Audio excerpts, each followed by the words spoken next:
The smell of charcoal and my dad's disappointment filled the backyard.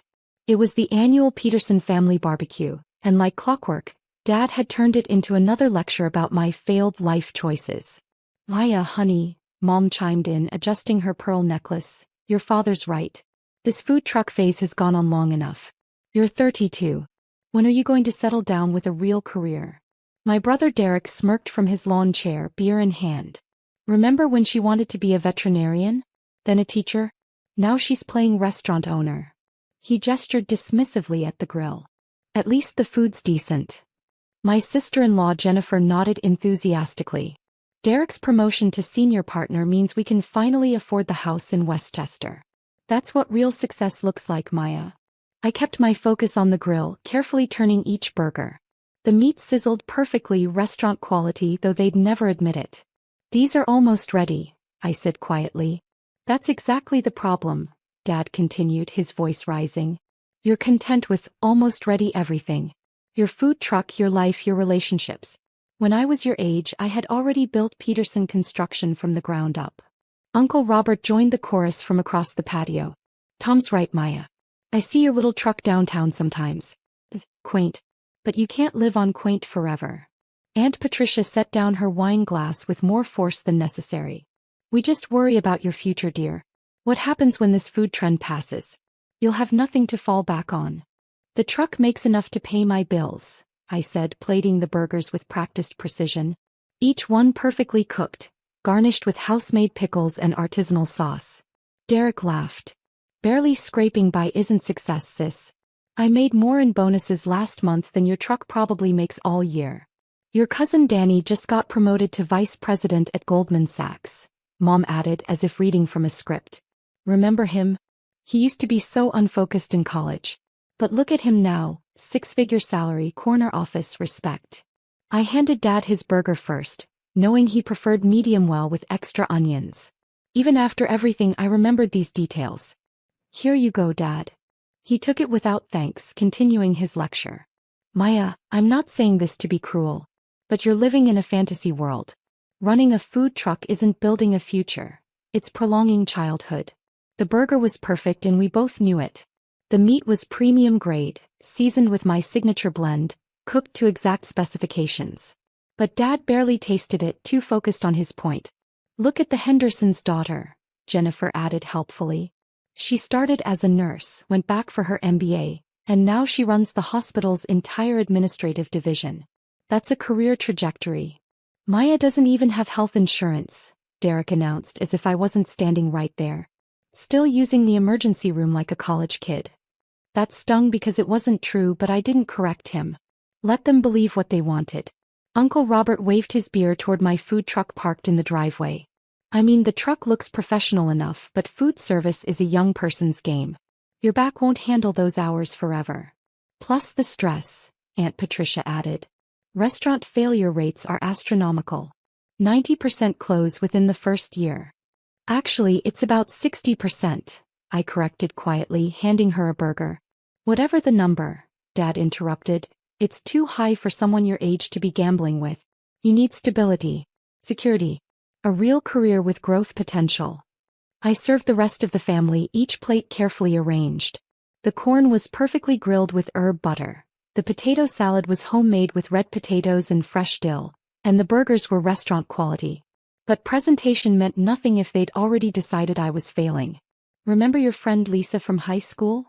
Mom continued. "She just bought a house in Scarsdale. Married to a doctor, 2 beautiful children, and she volunteers at the museum on weekends. That's a fulfilling life." "Maya's fulfillment comes from flipping burgers," Derek said mockingly.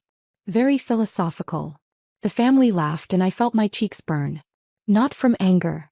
I'd learned to manage that years ago. From sadness that they still saw me as the family disappointment. "I enjoy the work," I said simply, cleaning the grill with methodical strokes. "And I'm good at it." "Being good at something doesn't make it worthwhile," Dad replied. "I'm good at watching football, but it doesn't pay the mortgage." Uncle Robert raised his beer. "Exactly. Tom, remember when Maya wanted to open that catering business? We tried to explain the economics, but she was so stubborn." "That was different," I said, but they weren't listening. "The food truck is just the latest version," Jennifer explained to her daughter who was playing nearby. Aunt Maya likes to try lots of different things, but she doesn't stick with the important ones. I felt my phone buzz in my apron pocket but ignored it. Probably another supply order confirmation or a catering inquiry. The truck had been busier than ever lately, but I'd learned not to share good news with my family. They'd find ways to diminish it. The thing is, Maya, Dad continued, settling into his favorite lecture tone, success requires sacrifice. I worked 16-hour days building this business. Your mother supported me through lean years. We made smart decisions and delayed gratification. Delayed gratification, Mom echoed meaningfully. Derek leaned forward. Dad's right. Jennifer and I lived in that tiny apartment for 3 years while I built my client base. Now look, we're closing on the house next month and I just made partner. That's impressive, I said and meant it. Derek had worked hard for his success. See, that's what we want for you, Dad said almost gently. But you have to want it too. You have to stop playing around with these hobby businesses and commit to something real. My phone buzzed again, more insistently. I pulled it out to silence it, glancing at the screen. It was Charles Morrison from Morrison Holdings. Strange. Why would he be calling on a Sunday?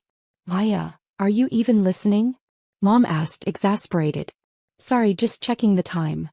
I slipped the phone back into my pocket. What were you saying? We were discussing your future, Dad said firmly. And I have a proposition. Peterson Construction is expanding into commercial development. I could use someone to manage client relations, someone I trust. Everyone looked at me expectantly. This was clearly something they'd discussed before. It would mean giving up the food truck, Dad continued, but you'd have a real salary, benefits and room for advancement. What do you say?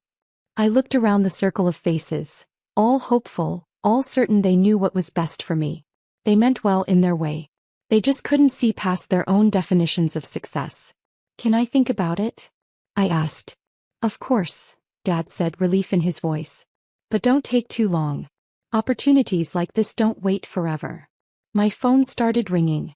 I apologized and stepped away from the group, walking toward the house for privacy. The caller ID showed Charles Morrison again. Hello, Mr. Morrison. How can I help you? Why, I've been trying to reach you.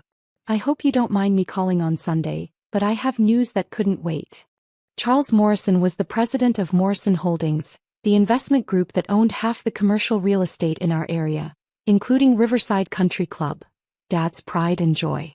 I'd met him 6 months ago when he tried my food truck and loved it. Not at all. What's going on? The deal went through. We just finalized the acquisition of Culinary Concepts Group. As of Monday morning, you officially own 15 restaurants, including the 4 locations at Riverside. My heart stopped. We'd been negotiating for months, but I hadn't expected the paperwork to be completed so quickly. The restaurants at Riverside? I repeated, trying to keep my voice steady. That's right. The steakhouse, the casual dining room, the pro shop cafe and the event space. Plus the 11 locations downtown. Maya, you just became one of the largest restaurant owners in the tri-state area. I leaned against the house, processing the magnitude. Morrison Holdings had approached me after seeing the success of my food truck. They'd been looking for a restaurant operator with proven talent and fresh vision. The negotiation had been complex. They'd provide the capital and real estate, I'd provide the operational expertise and brand development. The total investment is $4.2 million, Charles continued. Your ownership stake is 60%, with options to buy us out completely within 5 years. I looked back at my family, still debating my failure around the picnic table. They had no idea that my hobby food truck had attracted serious investors, that I'd spent the last year developing business plans and profit projections, that I'd been quietly building toward this moment. Maya? You there? Yes, sorry. This is incredible news. Thank you for making it happen. Thank you for trusting us with your vision. I'll have the contracts messengered over tomorrow, but I wanted to call personally. When Maya? Your dad's a member at Riverside, isn't he? He is. Well, he's going to be seeing a lot of changes. You mentioned wanting to upgrade the dining experience there. Now it's your call. We hung up and I stood alone by the house trying to absorb what had just happened. In one phone call, I'd gone from food truck owner to restaurant empire CEO. The financial security my family had been lecturing me about? I'd just achieved it in a way they couldn't imagine. But the sweetest part wasn't the money or the recognition. It was knowing that Dad's beloved country club, where he'd been a member for 20 years, where he hosted business dinners and golf tournaments, now belonged to his disappointing daughter. I walked back to the group, my expression carefully neutral. They were still discussing my future as if I were a teenager who needed guidance. So Maya, Derek was saying, Dad's offer is really generous. Client relations would be perfect for you, less stressful than food service. Much better hours, Jennifer added. You could actually have a social life. And benefits, Mom emphasized. Real benefits, not just hoping you don't get sick. I sat back down listening to them plan my life. Dad's phone sat on the picnic table next to his plate, silent and unsuspecting. I appreciate everyone's concern, I said finally. Really? And Dad, your offer is very thoughtful. But, Dad asked, hearing something in my tone. But I think I'm going to stick with restaurants. The disappointed sighs were immediate and predictable. Maya, Uncle Robert started, we've been through this. Dad's phone rang. Everyone stopped talking as he glanced at the caller ID. His eyebrows rose slightly. It's the country club. Wonder what they want on a Sunday. He answered with his usual authority. Tom Peterson speaking. The voice on the other end was loud enough for everyone to hear. It was Marcus Webb, the club manager, a man I'd met several times during the acquisition negotiations. Mr. Peterson, I'm calling about some exciting changes at Riverside. We've just been acquired by Morrison Holdings and there are some new policies I need to discuss with you. Dad looked confused. Acquired? I hadn't heard anything about that. Sir. The sale finalized this morning. We're now under new management and the dining facilities are being completely restructured. Restructured how? Dad's voice had an edge of concern. Well, sir, the new owner is implementing some significant upgrades. All 4 restaurant locations will be redesigned with a focus on farm-to-table cuisine and artisanal preparation methods. I felt my family's eyes turning toward me, but I kept my expression blank. The new owner? Dad repeated. Who bought the club? Actually, sir, just the restaurant operations. The new owner is quite accomplished. She started with a single food truck and impressed Morrison Holdings enough that they backed her expansion. Very impressive for someone so young. Dad's face was slowly changing color. A food truck owner? Sir. Maya Peterson, I believe. The business plan she presented was remarkable. She's transforming the entire dining experience. Molecular gastronomy techniques, locally sourced ingredients, revolutionary service models. The phone slipped in Dad's hand. Every face around the table was staring at me now. Did you say Maya Peterson? Dad asked weakly. That's right. She'll be implementing changes immediately. The casual dining room reopens Wednesday with her signature menu. I have to say, Mr. Peterson, you must be incredibly proud. Your daughter is about to revolutionize fine dining in this area. Dad looked at me across the table, his mouth opening and closing like a fish. She's sitting right here actually, he managed. Wonderful. Could you put her on? I have some questions about the wine list renovation. With trembling hands, Dad held out the phone to me. The entire family watched in stunned silence as I took it. Hi Marcus. How are the preparations going? Fantastic, Maya. The kitchen renovation crew starts tomorrow, and the new equipment arrives Wednesday. Are you still planning to handle the opening night service personally? Absolutely. It's going to be special. I'm sure it will be. When Maya? Your father's membership includes complimentary access to the new tasting menu program. We'll make sure he gets the VIP treatment. I looked at Dad as I spoke. That's very thoughtful. I'll make sure he knows he's always welcome. We discussed a few more details before hanging up. When I set the phone down, the silence was deafening. Derek was the first to speak. You own the restaurants at Riverside? As of this morning, yes. How is that possible? Mom asked, her voice small. Morrison Holdings approached me 6 months ago. They'd been watching the food truck business and liked what they saw. We spent months developing the expansion plan. Dad was staring at his burger. The same burger he'd barely noticed while lecturing me about failure. 6 months. The due diligence process was extensive. Financial projections, market analysis, operational assessments. They don't invest $4.2 million lightly. Jennifer's fork clattered to her plate. $4.2 million? That's their investment. My stake is 60% ownership with options to expand. Uncle Robert set down his beer carefully. Maya, are you saying you're a millionaire? On paper, yes. But more importantly, I'm doing what I love while building something sustainable. The family exchanged glances trying to process this reversal. Just minutes ago they'd been planning my escape from the restaurant business. Now they were learning I'd just become one of the largest restaurant operators in the area. Why didn't you tell us? Mom asked. Would you have believed me? The honesty of that question hung in the air. We all knew the answer. Dad picked up his burger and took a real bite this time, chewing slowly. This is exceptional, he said quietly. Thank you. The seasoning, the technique.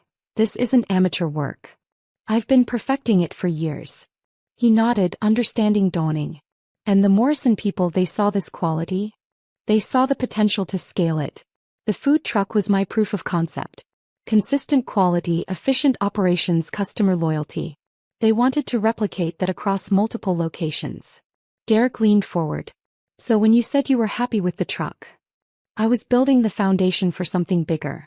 Every service, every customer interaction, every menu refinement, it was all preparation. And Mom started then stopped. You were being protective, I said gently. I understand that. But you were also assuming I didn't have a plan. Aunt Patricia spoke up hesitantly. Maya, honey, we had no idea you were so strategic about this. Because I didn't tell you. I learned early that it was easier to let you think what you wanted than to defend every decision. Dad was quiet for a long moment, processing. Then he looked up at me with an expression I hadn't seen before. Respect mixed with regret. Maya, I owe you an apology. Dad. No, let me finish. I've been treating you like a child who doesn't understand the world. But you've been building a business empire while I was lecturing you about getting a real job. The admission clearly cost him, and I appreciated the courage it took. You weren't wrong about needing security and planning for the future, I said. You just didn't realize I was already doing those things. Derek shook his head in amazement. Sis, I had no idea you were so business-minded. I learned from watching Dad, actually. The importance of quality work, treating customers well, thinking long-term. Dad's expression softened. I just wanted you to be secure. I am secure. More than that, I'm excited about what comes next. What does come next? Jennifer asked. Expansion. Morrison Holdings wants to open 10 more locations over the next 2 years. We're also exploring franchising opportunities and possibly a food product line. Uncle Robert raised his beer again, this time in salute. Maya, I think I owe you a congratulations. We all do, Mom said, tears in her eyes. Honey, I'm so proud of you. And so sorry we didn't see what you were building. You see it now. That's what matters. Dad stood up and walked around the table to hug me, something he hadn't done in years. My daughter, the restaurant mogul, he said with genuine pride. Your daughter, the chef, I corrected. Everything else is just business. As the sun set over the backyard, my family peppered me with questions about the restaurants, the expansion plans, and the investment process. For the first time in years, they were genuinely interested in my work instead of trying to redirect it. But the real victory wasn't the money or the recognition. It was Dad's phone ringing at exactly the right moment, forcing them to see what I'd been building all along. Sometimes the best revenge isn't planned, it's just perfect timing. Later, as we cleaned up the barbecue, Dad pulled me aside. Maya, about that job offer. Dad, you don't have to. I'm withdrawing it, he said with a smile. I think you're a little overqualified for client relations. Just a little? Okay, massively overqualified. But Maya. Yeah. Next family barbecue, you're in charge of all the food. And this time we're actually going to listen when you talk about your work. I hugged him again, tasting victory and charcoal smoke in the evening air. Sometimes the sweetest success is the kind your family never sees coming.